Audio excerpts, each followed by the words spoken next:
하나님으로 인해 변한 삶의 고백이 있는 간증 프로그램 오직 주만이의 김명인입니다.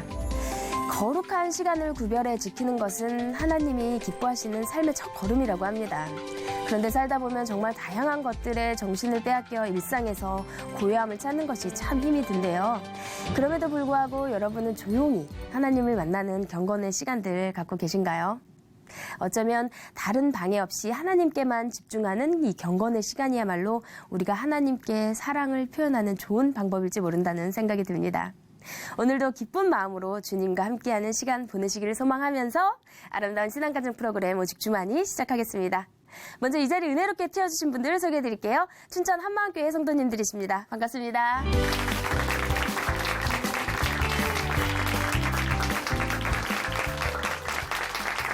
네, 오늘 오직 주만이에서 소개해드릴 첫 번째 출연자는요.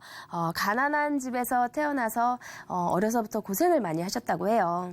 그 나이에 누릴 수 있는 평범한 일상조차 누려보지 못한 탓에 늘 부모님을 원망했다고 하는데요. 그러나 이제는 부활의 주님을 만나 이 변화된 삶을 살고 있는 이야기 전해주신다고 합니다. 모셔서 들어보도록 하겠습니다. 춘천 한마음교회 신필주 형제님 박수로 모시겠습니다.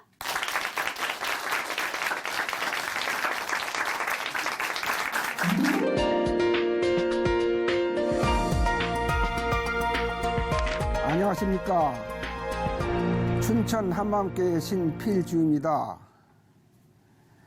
저는 지독히도 가난한 집안에서 태어나 제대로 배우지도 못하고 가진 것 하나 없이 부모를 원망하며 세상을 원망하며 평생 술을 벗어만 살다 천신만고 끝에 부활의 주님을 만나 개과천선한 간증을 이 시간 나누려 합니다.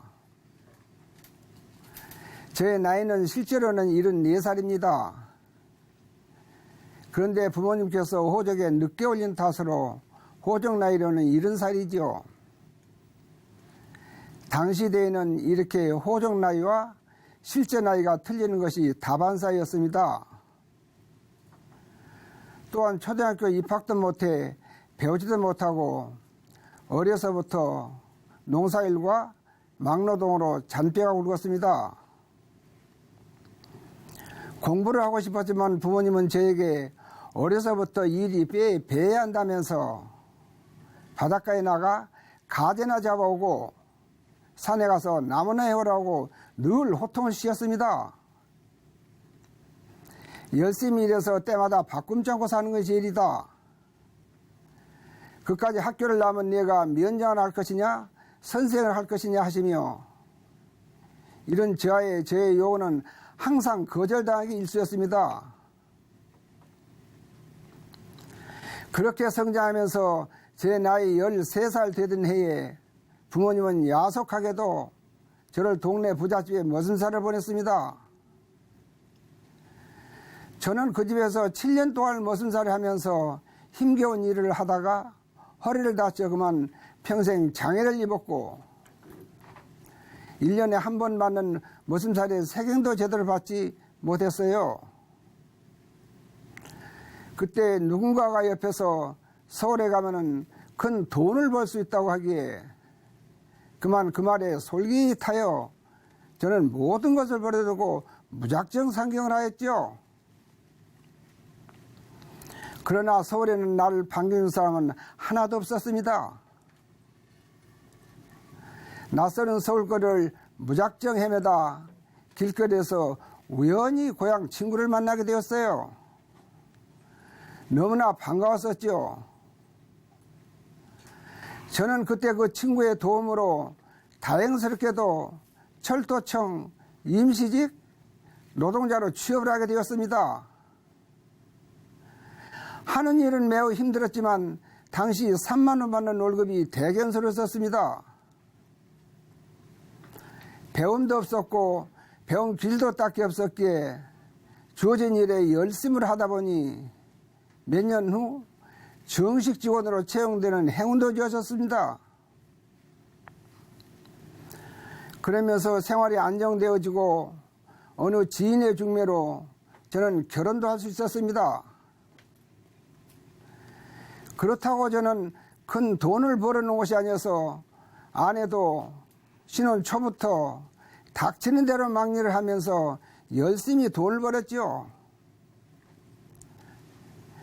이렇게 해서 살림살이가 좀 나아지자 저는 배우지 못해 힘든 일을 할 수밖에 없다는 자신을 원망하며 또한 부모님을 원망하며 술을 배우게 되고 점점 그 도가 지나쳐 결국은 주독에 빠져 사는 삶이 되어버렸습니다. 퇴근하는 술집으로 달려갔고 그때 즐겨 찾던 술집은 일명 방석집이라는 기생집이었는데 거기서 기생들과 함께 밤늦도록 술을 마시다 잔뜩 취해 집에 오기가 일쑤였습니다. 이와 같은 일이 빈번해지자 부부싸움은 끊칠 날이 없었고 저는 술주정과 아울러 살림살이를 부숴가며 심지어는 아내를 구타하는 폭군으로 변해갔습니다. 한 번은 술이 잔뜩 취해 아내를 이유 없이 심하게 때리며 싸우던 중 아내가 친정으로 전화를 하기에 전화통을 빼앗아 부수며 수화기로 아내 머리통을 내리쳐 머리가 터진 일도 있었습니다. 이렇게 술로 인한 방탕한 생활과 폭군적인 삶이 이어지자 아내는 이혼을 요구하기도 했습니다. 이렇게 평생을 술만 먹으면 폭군적인 삶이 계속되자 신은 드디어 저에게 그에 합당한 징계를 내렸습니다. 바로 뇌출혈로 갑자기 쓰러져 병원 신세를 지게 했습니다. 9시간의 대수술로 생명은 건졌습니다만 장애 등급을 받아야만 했습니다. 이때 제가 다시 살아날 수 있었던 것은 하나님의 절대적인 은혜였음을 나중에 알았습니다. 딸아이는 그때 춘천 한마음교회를 다니고 있었는데 저를 위해 중보기도를 요청하였으며 한마음 공동체가 저를 놓고 중보기도를 했다는 것이었습니다. 이후 저는 건강을 되찾아 회사에 다시 복직이 되었지요. 이러한 일을 당하자 내 주먹밖에 믿을 것이 없다던 아내도 마음이 약해졌는지 딸과 함께 춘천 한마음교회를 나가게 되었고 저 역시 가족들을 따라 교회를 나가게 되었습니다. 병원에서는 절대 금주 명령이 떨어졌고 저는 이 일로 인해서 가족에게 그동안 나의 옳지 않았던 술버릇을 깊이 반성하고 사죄하였습니다. 그러나 시간이 흐르면서 옛 습관이 가끔은 되살아나곤 하더라고요. 하지만 예전과는 많이 다른 삶이었었죠. 저는 격일제 근무라서 주일 예배도 격주도 나고 있었습니다. 그렇게 화목한 가정을 이루어가고 있는데 이번에는 아내에게 안 좋은 일이 일어났습니다. 감기인 줄 알고 병원에 진찰을 받으러 갔더랬는데 종합진찰을 받아보라는 병원의 권유로 진찰을 받던 중 폐암 말기라는 사형 선고가 병원으로부터 떨어지는 것이죠. 이 병원 저 병원 옮겨가며 진찰을 해보았지만 동일한 결과가 나왔습니다.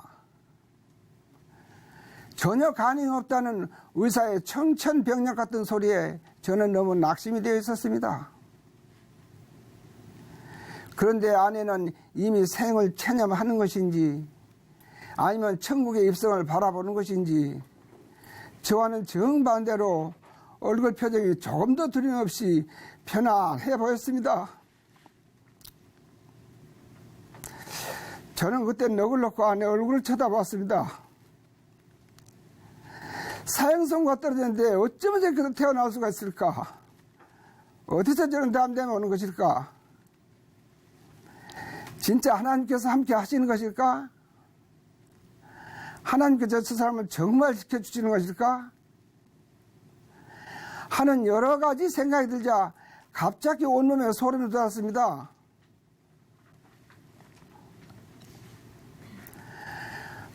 아내는 한참을 멍해 있는 나를 향해 이렇게 말하는 것이었습니다.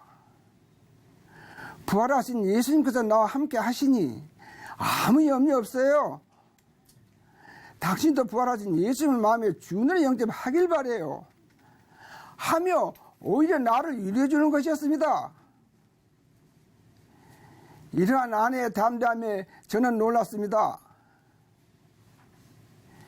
이윽고 아내는 병원에 입원을 하였고 병실에서도 죽는 날까지 주위 사람들에게 부활하신 예수님을 전하며 단 한 번이라도 염려하며 들어간 모습을 보지 못했습니다. 죽음을 앞두고 있는 처지에 어떻게 저렇게 남들에게 복음을 담대히 전할 수 있단 말인가? 그러다가 아내는 병원에 입원해 있는지 불과 10개월 만에 하나님의 부르심을 받아 소천을 하였고 이어서 치러지는 장례식은 다시 나를 한 번 더 놀라게 했습니다.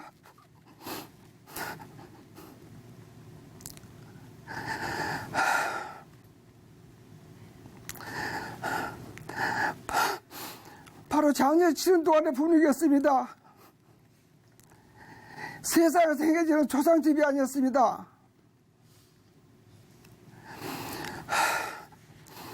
교회 공동체 지체들이 함께 해주었는데 슬픔보다는 기쁨이 충만한 마치 무슨 경사난 집 같았습니다. 이런 장례식은 처음 봤다고 문상객들마다 입을 모았습니다. 이후 저는 아내가 믿었던 그 하나님을 나도 열심히 믿기로 결심을 하고 가족이 다니던 춘천 한마음교회 근처로 이사를 했습니다. 그렇지만 저는 아내의 지은 죄가 너무 많아 매일 엎드려 하나님께 회개만 하고 있었습니다. 물론 하나님 앞에 지은 죄는 이로도 말할 수 없었죠. 저는 아내를 잃은 슬픔과 그동안 하나님과 아내의 지은 죄에 눌려서 힘겨워하며 힘없이 교회를 나가고 있는데 하루는 어떤 형제가 제게 다가와 말씀으로 위로를 해주는 것이었습니다. 그 형제는 요한복음 14장 1절에서 3절 너희는 마음에 근심하지 말라. 하나님을 믿으니 또 나를 믿으라. 내 아버지 집에는 거할 곳이 많도다. 그렇지 않으면 너희에게 일렀으리라. 내가 너희를 위하여 처소를 예비하러 가노니 가서 너희를 위하여 처소를 예비하면 내가 다시 와서 너희를 내 곁에 영접하여 나 있는 곳에 너희를 있게 하리라. 이 말씀을 찾아주시며 심령 골수에 박아넣으라 하더라고요. 그러면서 부활하신 예수님을 마음의 주인으로 영접하면 부활에 대한 소망으로 훗날 천국에서 아내를 다시 만나볼 수 있다는 소망이 생길 것이며 그 기대와 소망으로 슬픔이 사라질 것이라는 것이었습니다. 그러면서 예배 때마다 목사님의 말씀에 온 마음을 다해 귀를 기울이라고 일러주었습니다. 예배 때마다 목사님의 설교 말씀에 집중하였습니다. 그런데 목사님께서는 제가 잘 못 알아듣는 것을 아셨는지 예배 때마다 하나님께서 성경에 예언된 대로 이 땅에 사람으로 오셔서 우리 죄를 대신하여 십자가에서 죽으시고 성경대로 3일 만에 다시 살아나셨다고 하시며 모든 것이 성경대로 예언된 대로 다 이뤘다고 반복적으로 선포하시는 것이었습니다. 성경에 이르기를 하나님께서 이 땅에 사람으로 오셔서 우리 죄를 대신하여 십자가에서 죽고 부활하실 것이 예언되어 있었는데 그 예언된 대로 다 이뤘다고 했습니다. 그분의 부활은 역사적인 사실이었습니다. 그 부활을 목격한 수백 명의 많은 증언들의 증언이 역사책과 성경에 사실로 기록되어 있었고, 당시 예수 믿는 사람들을 핍박하던 바울이 부활하신 예수님을 만난 후 크리스천으로 개종하여 이 사실을 기록할 때까지 부활을 본 증인들이 태반이나 살았었다고 성경은 전하고 있었습니다. 그리고 예수님이 채찍으로 맞으며 십자가에서 죽으실 때 자기들도 그렇게 죽을 것이 두려워 예수를 모른다고 도망했던 제자들은 부활하신 예수님을 눈으로 직접 보고 손으로 만져본 후 그들은 처참하게 죽는 순교의 길을 갔더라고요. 목사님께서는 이 부활의 사실이 믿어져야 성경을 믿을 수 있고, 하나님께서 살아계심과 천국과 지옥이 있다는 것도 믿을 수 있으며, 요한복음 16장 9절의 말씀을 찾아주시며, 지금까지 부활하신 예수님을 마음의 주인을 믿지 않고 내가 주인 되어 산 그 죄를 하나님 앞에 회개하라고 하는 것이었습니다. 저는 지금까지 하나님께 나의 많은 죄를 회개하였지요. 돈을 벌어 매일 술만 먹고 가정에 충실하지 못한 죄, 가족들에게 잘해주지 못한 죄, 아내를 많이 폭행한 죄, 그 외에 여러 가지 입으로 담지 못할 죄를 회개했는데, 목사님은 말씀에 의거해 예수님을 믿지 않고 내가 주인 되어 산 그 죄를 회개하라고 하는 것이었습니다. 내가 주인 되어 막 살았기에 죄의 열매들이 주렁주렁 열렸다고 말씀하고 계셨습니다. 저는 교회에 나와 세상에서 내가 지은 많은 죄를 회개하면 죄사를 받고 세상에서 복받고 천국 가는 줄 알았는데, 하나님께서 책망하시는 죄는 죽으시고 부활하신 예수님을 믿지 않는 것이 죄라고 하시며 바로 그 죄를 회개하라고 하는 것이었습니다. 바로 그 예수님을 주인으로 믿지 않고 내가 주인으로 살았기에 세상에서 그 많은 죄를 지었다는 것을 알았습니다.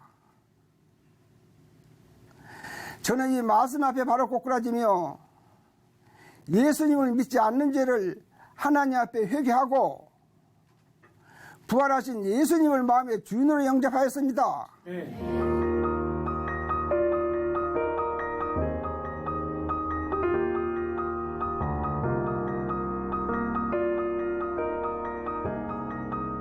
우리의 죄를 사하여 주시기 위해 하나님께서는 성자 예수님을 이 땅에 보내 십자가에서 피 흘려 죽게 하였던 것이었습니다. 그리고 산 자와 죽은 자의 주가 되기 위해 부활하시고 나와 함께 동행하고 계시다는 것도 알았습니다. 저는 이 부활의 역사적인 사실 앞에 무릎이 꿇어지며 전에 아내가 죽음 앞에서도 초연할 수 있었던 것은 바로 부활하신 예수님을 마음의 주인으로 항상 동행하고 계시므로 천국에 들어갈 것이 확실하였기에 죽음 앞에서도 담대하고 마지막까지 기쁜 나날을 보낼 수 있었던 것이었습니다. 저도 이렇게 부활하신 예수님을 천신만고 그때 주인으로 영접하고 변화된 삶을 살면서 문득 지난 날을 돌아다 보니 개과천선함이 나를 두고 한 말씀이 아닌가 싶습니다. 어느 날 장로의 일꾼이 저에게 이르기를, 부활을 확실히 믿습니까? 그분을 마음의 주인으로 영접하였습니까? 믿는다는 것은 그분을 마음의 주인으로 영접하는 것입니다. 그분을 영접하였다면 이제 그분의 나의 모든 것이 주인이십니다. 나의 인생도 물질도 말입니다. 예배뿐만 아니라 물론 11조금도 당연히 하셔야 합니다. 모든 것이 확실하지 않으면, 뒤가 찜찜하면 굴복될 수 없는 것입니다. 저는 이 무릎에 거침없이 아멘하고 큰 소리로 대답했습니다. 부활의 주 앞에 굴복된 자만이 또 다른 사람을 굴복시킬 수 있다는 말씀을 만판에 새기시며 이제 나의 주인은 부활하신 예수님이시며 살아도 주를 위해 죽어도 주를 위해 살 것입니다. 살아있는 동안 주와 피 흘릴까지 싸울 것이며 천국에 입성하는 그날까지 이 땅에서 많은 영혼을 구원하라고 명령하신 그 사명을 감당하며 달려갈 것입니다. 부활하신 예수님은 나의 주인이십니다. 감사합니다.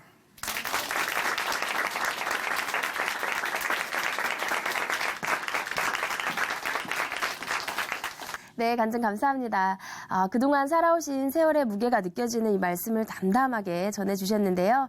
어느 부분에서는 너무 솔직하셔서 놀랐고 또 어떤 부분에서는 하나님을 향한 그 마음이 전해져서 듣는 내내 감사한 시간이었습니다. 주님이 언제나 형제님과 함께 하심을 믿으시고 기쁨으로 복음을 전하는 성도님 되시기를 소망하며 큰 박수 보내드릴게요. 네.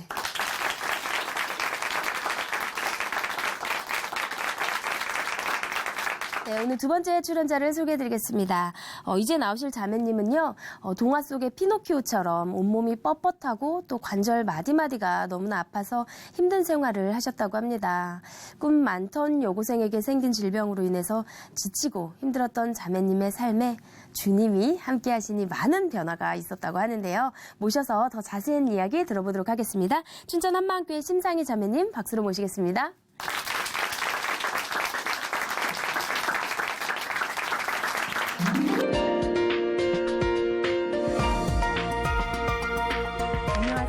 저는 춘천 한마음교회 심상희입니다.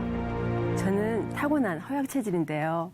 거기다 고2 때부터 류마티스 관절염으로 온 청춘을 병에 매어 지냈습니다. 온몸이 쑤시고 아파 고통스러웠어요. 30년이 넘게 질병에 시달리며 하루하루 힘들게 살아왔습니다. 중학교 시절 믿음 생활을 기쁘게 시작했지만 오랜 질병에 38년 된 병자처럼 마음이 낙심되었어요. 결국 하나님을 원망하며 살았는데요. 그랬던 제가 부활하신 예수님을 만나 하나님의 영원하신 사랑을 깨닫고 부활의 증인으로 감사하며 살게 된 간증을 나누려고 합니다. 저는 어릴 때부터 남달리 병약했어요. 부모님은 그런 저를 안쓰러워하셨죠. 그러면서도 조금만 움직여도 아프다고 하면 너는 종인형처럼 팔다리를 풀로 붙였냐? 하시며 놀리곤 하셨어요. 저는 제가 종이인형이 아니라 나무로 만든 피노키오 같다고 생각했죠. 뻣뻣한 다리와 삐그덕거리는 관절의 주인공이었거든요. 뼈는 약골, 살은 순두부였죠. 경력하면 다들 화려했던 과거 얘기가 나오지만 저의 인생 경력은 병력이라 할 수 있을 정도로 저는 아팠던 얘기밖에 할 말이 없답니다. 고2 어느 여름날이었어요. 야간 자습을 하다 허리가 너무 아파 서둘러 병원을 갔는데 너무 늦게 왔다는 거예요. 류마티스 관절염이 온몸에 다 퍼져 고칠 수 없다고 했습니다. 꿈 많은 여고생에게 불치병이라니 너무나 절망스러웠습니다. 그날 이후로는 하루하루를 질병과 씨름하며 살아야 했는데요. 고3 때도 온몸이 마디마디 쑤시고 아프니 악몽을 꾸는 것 같았어요. 책상에 앉아있기도 힘든 몸으로 입시를 준비하려니 몸도 마음도 부쩍 힘들었습니다. 이런 저는 친구들이 부러워하는 지각과 조퇴를 마음대로 할 수 있었는데요. 담임선생님 배려로 언제든 병원을 다녀올 수 있었거든요. 하지만 병원을 가도 소용이 없었어요. 약간의 물리치료와 누런 고름을 빼는 일 외에는 해줄 수 있는 게 없었거든요. 통증이 너무 심할 때면 팔다리를 잘라버리고 싶다는 마음만 간절했지요. 이렇게 몸이 아프다 보니 몸이 아닌 머리를 쓰는 직업을 가져야 한다는 절박함이 생겨 아픔을 참으며 열심히 공부했어요. 그래서 고3을 투병 생활처럼 보냈지만 원하던 영어교육과에 무난히 입학할 수 있었답니다. 기운이 없다가도 말만 하면 힘이 솟는 내 모습을 보니 교직이 천직이라 여겨졌어요. 책을 읽어도 영화를 봐도 온통 학생들 생각뿐이었죠. 드디어 꿈에 그리던 발령을 받아 교단에 섰습니다. 하지만 서 있기도 힘든 체력인지라 퇴근하고 집에 오면 녹초가 돼서 쓰러졌어요. 뜨거운 찜질을 해야 통증이 멎었고 그제서야 잠을 잘 수가 있었죠. 저는 한창 때에도 몸이 이렇게 아프다 보니 외모에는 신경도 못 썼어요. 평생에 굽이 있는 구두를 딱 한 번 신어봤는데요. 바로 다음날 병원으로 직행해 했답니다. 움직일 때마다 아이고 다리야, 아이고 허리야. 늘 이렇게 신음하며 살다 보니 돈, 명예 이런 세상 욕망은 안중에도 없었어요. 오직 건강만이 저의 간절한 소망이었죠. 어느 날 동료 교사가 아픈 저를 위로하느라 선생님 골골 80이래요. 골골대는 사람이 80까지 산다는데요. 하는데 그 말이 정말 좋더라고요. 그럼 나도 오래 살 수 있는 건가 하는 희망이 생겼죠. 그래서 조금이라도 건강에 보탬이 된다면 이것저것 가리지 않고 사드리기 시작했는데요. 몸에 좋다는 의료기와 건강식품은 참 많기도 했습니다. 옥매트, 열가방, 원적외선 난로, 반신욕기 등의 의료기는 물론 면역성에 좋다는 동충하초, 솔잎 엑기스, 달맞이꽃 종자유를 시작으로 상어 간에서 빼왔다는 스쿠알렌, 열대과일 주스 노니, 키토산 등등 웬만한 건강식품은 다 먹어봤어요. 혹시나 좀 나아질까 해서요. 건강을 위해서라면 수천만 원의 돈도 시간도 아깝지가 않았습니다. 이런 노력을 하다가 별 차도가 없으면 염려가 밀려왔어요. 내가 뭔가 이상한 병에 걸린 게 아닐까? 누가 췌장암으로 죽었다는데 나도 혹시 암인가? 하며 밤잠을 못 자고 뒤척이곤 했고요. 속이 안 좋아 부글거릴 때면 대장암인가? 염려했지요. 자라보고 놀란 가슴 소뚜껑 보고 놀란다는 말처럼 저는 아이들이 조금만 아파도 가슴 조이며 불안해했습니다. 통증이 없는 순간이 잠시도 없을 정도로 저는 늘 아팠어요. 그러던 어느 날 밤낮 세세토록 괴로움을 받는다는 지옥에 대한 말씀을 보게 된 거예요. 고통이 끝이 없다는 지옥에 몸소리가 쳐졌습니다. 그날 밤새워 두려움에 떨었는데요. 지옥을 실감한 날이었죠. 그날 이후론 고통에 곧자만 들어도 지긋지긋 하더라고요. 이렇게 늘 아파 근근히 생활하니 결혼은 엄두도 못 냈어요. 그래도 혹시 저처럼 아파본 사람이라면 이해해 줄 거라는 생각에 선을 보기 시작했죠. 수십 번의 선을 보고 드디어 제가 찾던 한 사람을 만나게 되었습니다.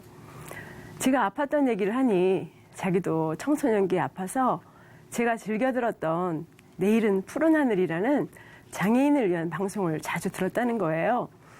그 말을 듣는 순간 바로 이 사람이다 싶었죠. 제가 찾던 사람은 아팠던 사람이었으니까요. 저희는 결국 100일도 안 돼서 결혼을 하게 되었답니다. 꿈도 못 꾸었던 결혼을 한 감격에다 예쁜 아기까지 낳게 되니 너무나 감사했어요. 저에겐 기적 같은 일이었거든요. 하지만 아픈 몸으로 아이들 키우랴, 직장 생활하랴 힘들어지니 점점 불평이 늘어나더라고요. 동병상련이라서 날 이해해 줄 것 같았던 남편은 힘들어서 좀 도와달라 하면 나도 아파 하는 거예요. 그럴 때면 내 몸도 감당하기 힘든 걸 괜히 결혼했구나 후회했고 남편에겐 책임도 지지 못할 결혼을 왜 했냐며 원망을 퍼붓곤 했지요. 사실 저는 15살 때부터 믿음 생활을 해왔어요. 믿음이 좋으셨던 어머니 영향이었지요. 교회 처음 간 날부터 말씀에 매료되었고 첫 수련회에서 방언을 받았습니다. 또 예수님의 십자가 사랑에 감격하여 어린 나이에 철야 기도를 자주 하며 뜨겁게 신앙생활을 했습니다. 하나님 믿는 기쁨이 충만하니 질병도 얼마든지 이겨낼 수 있을 것 같았죠. 그런데 20년이 넘게 아프다 보니 고난을 통해 정금 같은 믿음을 주실 거라는 소망도 시들어갔습니다. 너무 오래 아프다 보니 십자가에서 날 위해 죽으셨다는 예수님의 사랑까지 의심이 되었어요.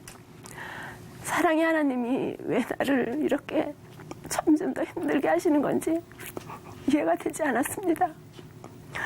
하나님이 남들에겐 사랑을 베푸시는 것 같은데 나만은 외면하시는 것 같더라고요. 나는 주님께 합당치 못한 자인가 낙심되어 깊은 한숨만 나왔습니다.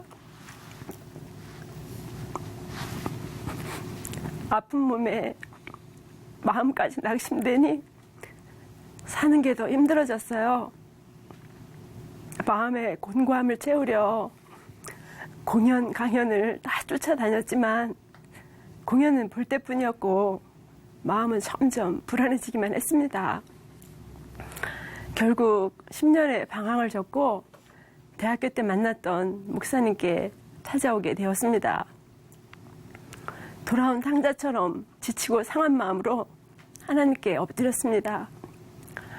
목사님께서는 예수 믿지 않는 죄를 강력하게 선포하셨어요. 저는 어려서부터 예수를 믿고 있으니 다행이다 싶었지요. 그런데 왜 이렇게 믿으면서도 기쁘지도 않고 행복하지 않을까 고민이 되었어요. 진리를 알면 모든 것에서 자유해진다 외치지는데 자유하지 못한 나는 진리를 모르는 거라 인정이 되었지요. 내가 모르는 뭔가가 있는 것 같아 마음을 낮추고 말씀에 귀를 기울였습니다. 겨울 수련회에서 목사님은 마태복음 7장을 말씀하시며 입술로만 주여 주여 하며 중심에 자기가 주인된 자들은 다 불법이라 하셨어요. 체험이나 느낌, 감정 이런 것으로 하나님께 나가는 자들은 예수님께서 도무지 모른다고 하신다는 거예요. 그러고 보니 제가 믿고 있다고 생각했던 것은 다 느낌, 감정이었더라고요. 저는 처음 믿을 때 내 생애 최고의 기쁨으로 확실히 거듭난 것 같은 체험을 했었어요. 또 눈만 감으면 뜨거운 눈물의 방언기도가 나왔죠. 저는 이런 것이 제가 믿고 있는 증거라 생각했었는데요. 그런데 말씀을 듣다 보니 제 믿음이 요나의 표적이 아닌 느낌, 감정에 근거한 믿음이었더라고요. 제가 바로 불법을 행하는 자였습니다. 너무나 두렵고 떨렸어요. 부활하신 예수님을 만난 후에야 제자들도 진정으로 예수님을 믿게 되었다는 사실에 눈이 떠지면서 부활 표적에 근거하지 않았던 이전 믿음을 다 내려놓게 되었습니다.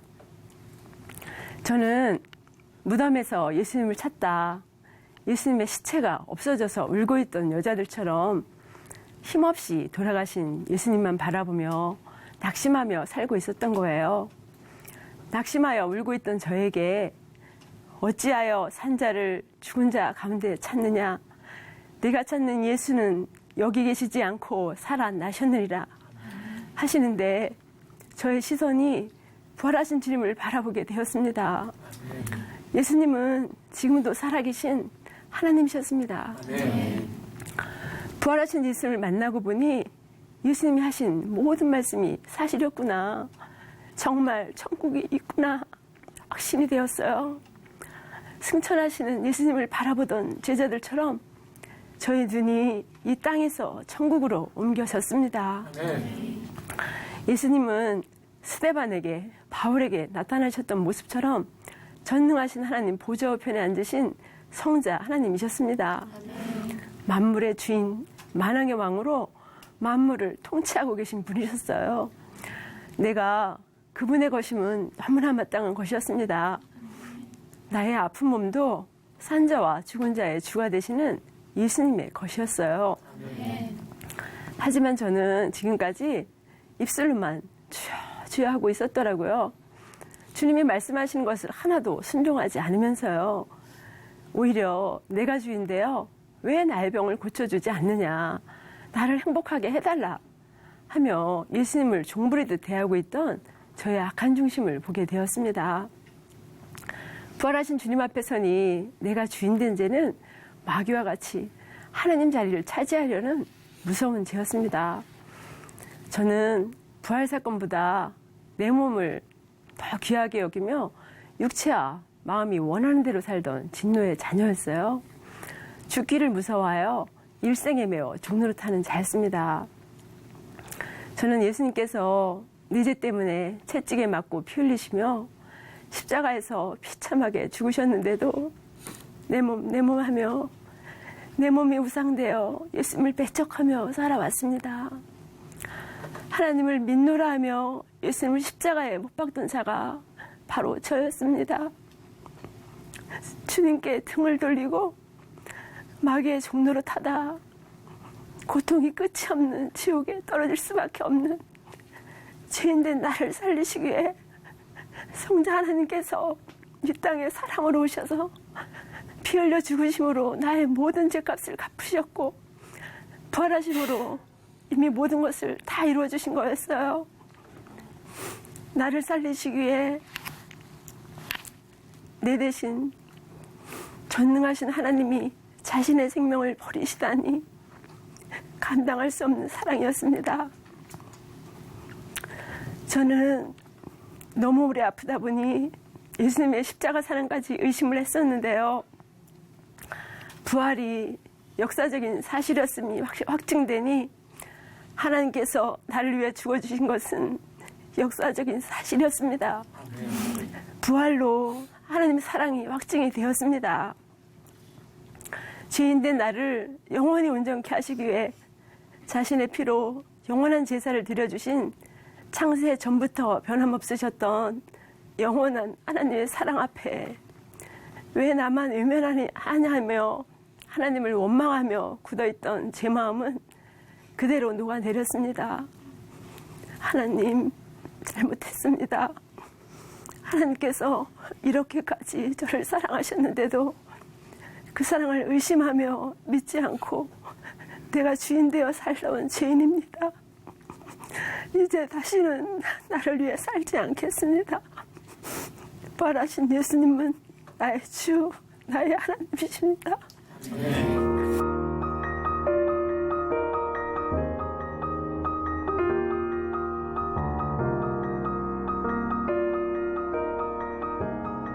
부활하신 예수님이 저의 주인이 되어주시니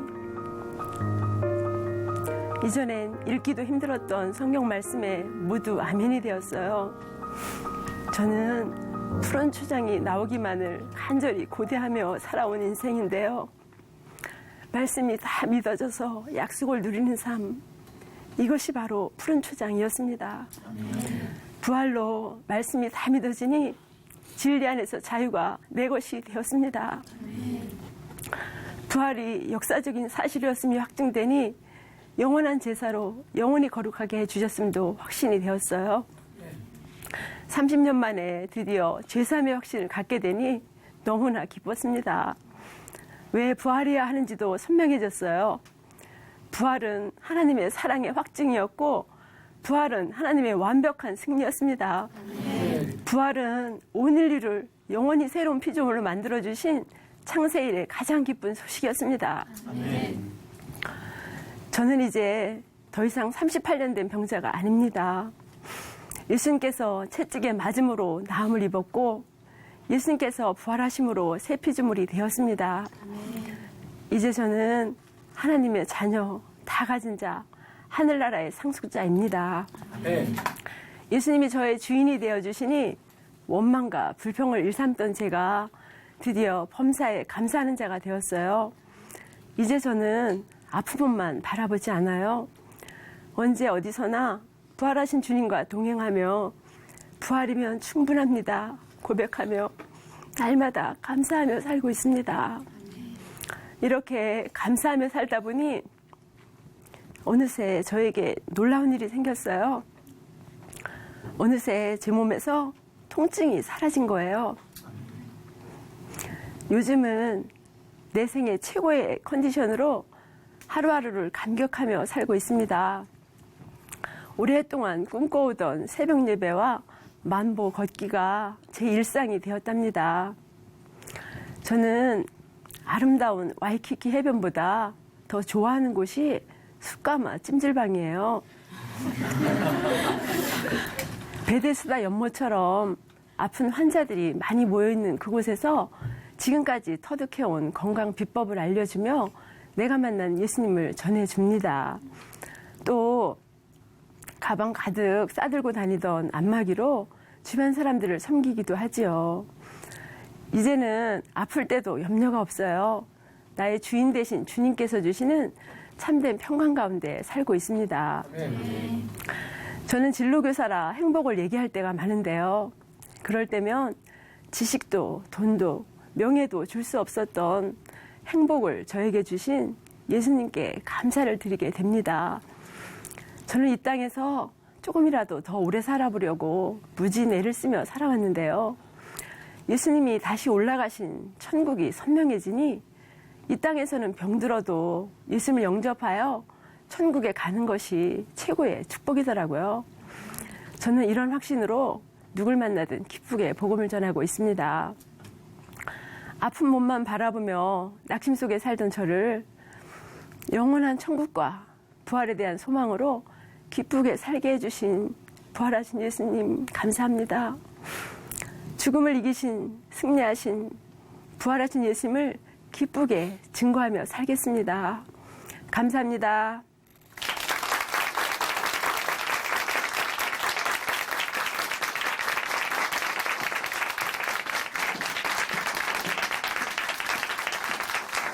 네, 감사합니다. 살아가면서 때로는 우리가 예상치 못한 일을 만나기도 하고 또 갑작스레 찾아오는 질병으로 낙담하게 되는 경우도 있는데요. 이런 인생의 광야길에 주님 말씀 의지하며 나아가는 성도님들의 모습을 뵈면 참 감사한 마음이 듭니다. 우리가 처음 걸어보는 낯선 길이라도 주님과 동행한다면 두려울 것이 없다는 믿음으로 오늘도 승리하는 삶을 살고 계신 우리 자매님께 감사하다는 의미로 다시 한번 박수 보내드리겠습니다.